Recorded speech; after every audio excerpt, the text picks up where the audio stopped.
स्कंद पुराण का कौमार्य खंड और 126 नंबर का प्रश्न, गीता प्रेस गोरखपुर की स्कंद पुराण को पढ़ना और उसका 126 नंबर का पेज निकालना, 126 नंबर का प्रश्न निकालिए कौमार्य खंड का। उसमें नारी विधवा होकर ना मरे, सौभाग्यवती होकर जाए, उसकी 8 चीजों का दान वर्णन किया है। और ये कथा हमने स्कंद पुराण जो मुंबई अंधेरी की हुई थी अधिक मास में पहले, तो उसमें वर्णन किया था।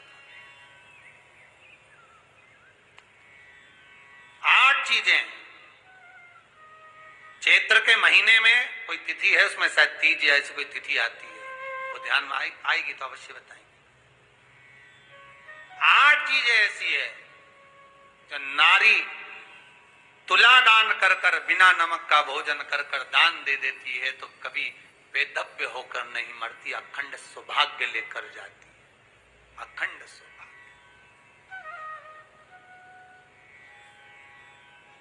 कल कथा में उसका व्याख्यान लेंगे अगर ध्यान में आ गया। महाराज, जिस समय तुमरुका जी का प्रबल भाव देखो, देवऋषि नारद गले की माला पहनकर प्रसन्न हो रहे हैं और तुमरुका जी जिस चंचुला देवी का पति मर चुका है उसको शिव महापुराण सुनाकर प्रसन्न हो रहे हैं। क्यों? क्योंकि ये वो पुराण है कि इसका पति मर भी गया है तो शंकर कथा सुन रहे हैं, इसको अखंड सौभाग्यवती बना ही देंगे। कथा में कहा था, पार्वती जी ने कहा था दक्षिणा दीजिए, शिव महापुराण की दक्षिणा दो। तुमरुका जी ने कथा सुनाई, शंकर जी को लगा कि चंचुला देवी को दक्षिणा देना तो कभी अखंड सौभाग्यवती भाव। तो पार्वती जी कहती है तो विधवा थी, वेदव्य थी, उसी के चक्कर में तो अपने को कथा में बिठाया जजमान बनाकर, और आप कह रहे हो अखंड सौभाग्यवती भाव। भगवान कह रहे मैंने थोड़ी ना कहलवाया, तू पास में बैठ के तू ही तो बोली थी दक्षिणा दो। तो पार्वती जी बोली मैंने तो कहा था तुमरुका जी को दक्षिणा दो, तो फिर तूने नाम कहां बताया कि तुमरुका जी को, तो तूने बोला दक्षिणा दो, मैं समझा कि जिसने कथा करा उसको दो।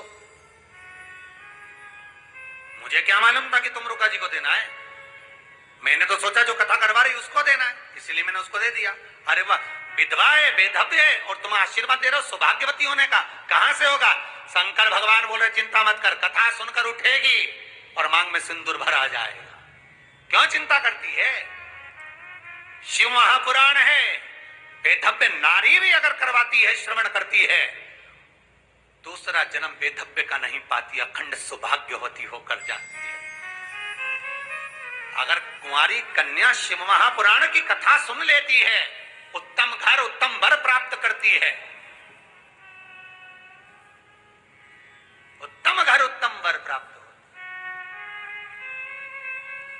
कोई पुरुष कथा को सुनता है, उत्तम फल को पा लेता है। बच्चे शिव महापुराण की कथा को सुनते हैं, मनवांचित फल की कामना होती है।